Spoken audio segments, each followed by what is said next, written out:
I make sure that when I step outside, I'm making a statement. I used to think it was me at the center. That's not the truth. The core of my identity is at the center, and then who I am, who I believe to be that I am, is built around that. I forgive myself. I'm gonna cry. I'm gonna cry. It's all good. Listen, I'm not. It's all good. Wow. Hey, Truly, how are you? Truly, what's going on? Not a whole lot. Been a busy day. Not a whole lot. We gotta do better than that. I've got a whole lot going on. I just did the. That sounds about right. Okay, so just to refresh your memory, overall score is 48%. 40% with consistency. You are 40% consistent. You are 60%. I don't know how to say that, but with procrastination, for the most part, you procrastinate 60% of the time. Wow. 40% competent. So in everything that you're doing on a day-to-day basis throughout the week, you are 40% good at it. Or maybe you just give it 40% effort. Okay, and then 20% clothing, and then 80% cash flow. So 20% clothing says 20% of what I wear is a representation of who I am as a person. Now, this is the one that really is the deal breaker. You are 80% responsible most of the time with your money. It's a score altogether is a 40%. We're gonna take the lowest ranking one, which is clothing, and we're gonna discuss that for a while. And then as we probably just work in reverse, because if you're really good at cash flow, that can be the last one. So the idea of the confidence audit is for someone to take the survey, bite their nails for a couple of days in anxiety, and then hop on and we go through it and we get breakthroughs, right? So with clothing, at 20%, I want to believe it's the questions and not your lifestyle. But then I just ask you, do you feel that your clothes represent 20% of how you show up? I believe that the way you're dressed when you meet somebody and a first impression is important. But I spend a whole lot of time in my house, and Okay. haven't been real happy. I haven't been real happy with. I haven't been real happy. I've gained some weight since I had a hysterectomy, and so I wear a lot of clothes that try to hide that weight. So I have a lot of nice clothes that aren't fitting me right now, and I feel like I'm hiding behind that. Does that Okay. make sense? Oh, I'm ignorant to this topic. I thought a hysterectomy was like the male version. Oh. Now I'm asking, I don't know. Is it a certain part of the body? No, I'm sorry. Okay, I'm sorry. So I can't have babies. They took out part of my parts to make babies because I had cervical cancer. Really? Yeah, so they take out part of your cervix. Yeah, so they did that, and so I had a partial hysterectomy, and I've gained some weight since then. I have great clothing. I have awesome clothing, but I don't wear it because I'm hiding the weight that I don't want. You a little heavy. I'm a little heavier than I like to be. Than I'm Okay. used to being. I've So never been this way in my life, so you know, I feel the same way. Now, mind you, this ain't nothing but a little pudge, but if I like to suck it in, I'm good. But But you've been wearing some outfits. I've been watching your videos and your yeah, TikToks, and you show out, man. You can't miss you. Like you draw attention in. It's a good thing. I just yeah. I mean, I wish I had confidence to be able to walk out like that. It's engineered, and you got to think too. So, what I express to people is the understanding that I went through a season where life became all about sense of urgency. So a lot of my shyness and timidness, I kind of worked through as I developed, and I just got tired of it. For me, I never forget. It's so funny. Well, I mean, it is what it is. I was selling drugs in college, and so I wasn't really worried about looking nice. I had the money, I just didn't really care. But then I found myself wearing an outfit, and my hair wasn't done, and I ain't get no attention. And then, as life would have it, the next time I cycled that outfit again, right, my hair was done, and I got a reaction. Now, of course, comments would say, "Duh," but for me, the belief that I had on myself, it just didn't make sense to me, right?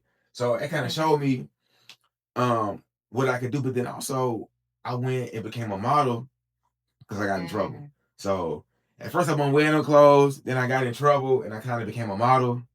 Well, I was a model. And then I just found myself in this flow, and I realized that who I am in my core, I'm someone that practices self-expression. All right. I always tell people I went to Jamaica and I didn't have hair. I had a haircut, but I had my barber cut lines in my head. And I'm looking in the mirror like, man, you know what, bro? I mean, if you was bald headed, you would still be some kind of different because you would come up with something, right? So when I began to understand that, right, well, side note, I was signing autographs and taking pictures and all these different things, but it really just showed me that I could leverage this, right? I'm not gonna say manipulate, but I could use this to my advantage to say that now I ain't gotta make introductions. I can make my clothes introduce me and they gotta worry about it. In college, I had my hair as my nose, and my hair was like this, in a braided mohawk. I'm saying it was lit. But that was my hair. But then when I left college, I began to keep up the same style, but it became more about my clothes. And so I call it eyeballs and engagement. I classify this literally, I call it the 3 second truly stare. And what that means is when I'm hiding behind these shades and I'm in a really relaxed state and I'm flowing and gliding through places, I can see people's honest reaction before they realize I can see them because I got glasses on, right? So I recognize this and I'm like, man, okay, people need to understand when you're facing someone and you're interacting with them to speak or walk past them, there's a 3 second amount of time where life stands still. And if you can catch people, this is me talking to myself. If I can catch people at that gaze, I know that what I'm wearing is affecting them. I can either make an introduction, right?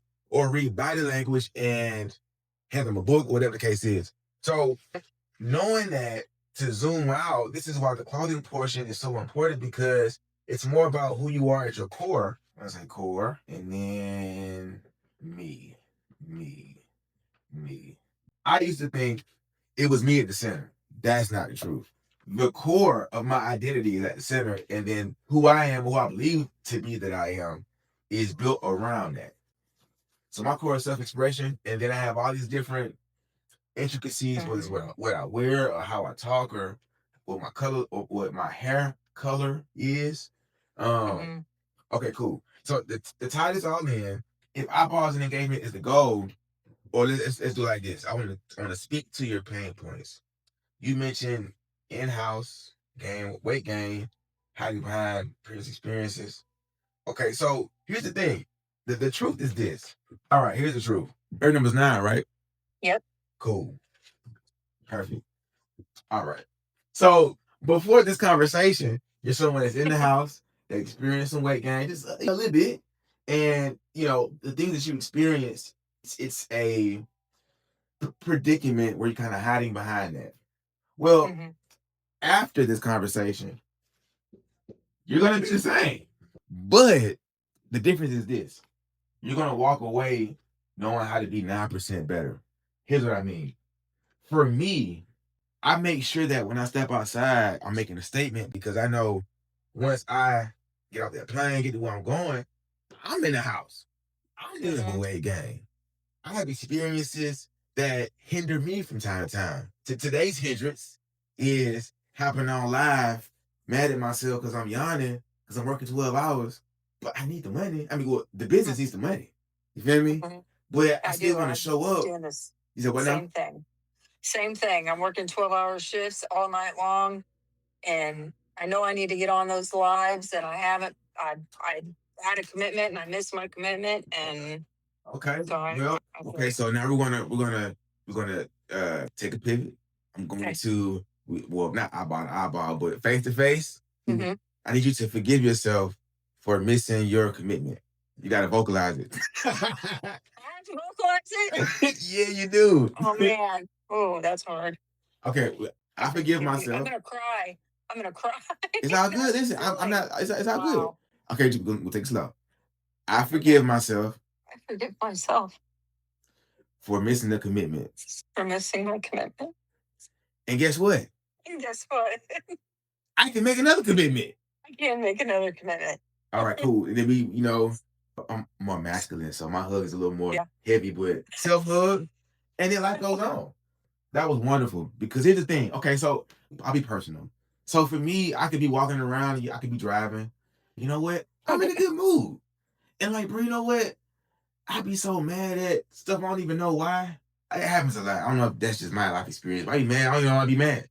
And then like they let I be mad. I be thinking it's just too early. But the point of the exercise is there's so much in our ears that we are that what can I say? There's so much in our ears that's not in our control. To say that for the things that are in our control, we need to extend and be more vocal. And so it requires a vocal acknowledgement of where you are in life. Because if you say it, you hear it. For me, Yeah. like and this is so funny because a lot of my mentors have audio albums on Apple Music. I'm like, man, make me one. And all what I made was just me talking about money, literally just naming different amounts of money. But when I played it back, I had the experience you just had a minute ago, where I'm like, man, bro, I hear myself saying I had this money or this lifestyle, this, reality. But if I wouldn't have recorded myself and, as silly as it sounds, I wouldn't have been able to interpret it. So, you know your tone of voice when you can visualize or vocally express what's real.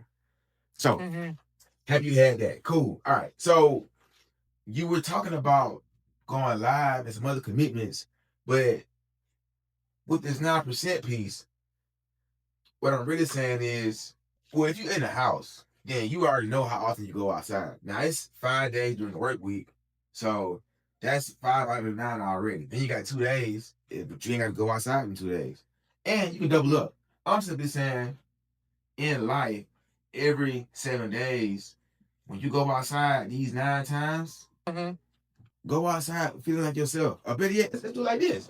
I'm gonna go here. So I'm a gangster. You're gonna say 9 times a week.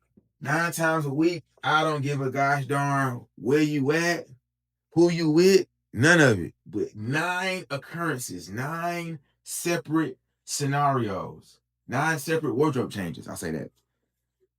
You need to experience yourself in your bag. Now, I'm gonna say this, and this is a soft sell, but for me, I go get my stuff tailored. Don't be afraid to get your stuff tailored. The shirts that got the bacon neck on them that you wear when you just trying to go to sleep and you want to be a little loose and just flow out the shower, take one of them and whatever you got that doesn't fit the way you want it to and get it tailored. What we saying? If you if I was to wire you $900,000, let you hold it for a night, that you wire it back, you're gonna say to yourself, okay, we're going out, we're wearing that and that. It ain't gonna fit, but I'm gonna make it fit, get it tailored, and I'm going outside. So if that's the reality of 900,000, why were you getting mad? You know what I'm saying? Like, you did not spend that money. You get mad at yourself because you gained some weight. We don't want to do that. But you gonna get it tailored. Let's be for real. But you gonna get it tailored. And the same thing that was true moments ago, it's still true, but now we have intention. Here's what I mean. 7 days from now, if you're an action taker, right, you're gonna say, man, I really be in the house, but like at least 9 times out the week, hey man, the world's mine. Shit, anybody man. So 9 times. And what that does is that allows you to experience the things that matters. Again, when I saw 20%, I wasn't really sure what that meant, but it is reflective of your current reality, but it does not have to stay your current reality. Even me myself, I ain't been outside since I did last month. But that was like the top of the month for me. And I wear the same sweatsuit every day.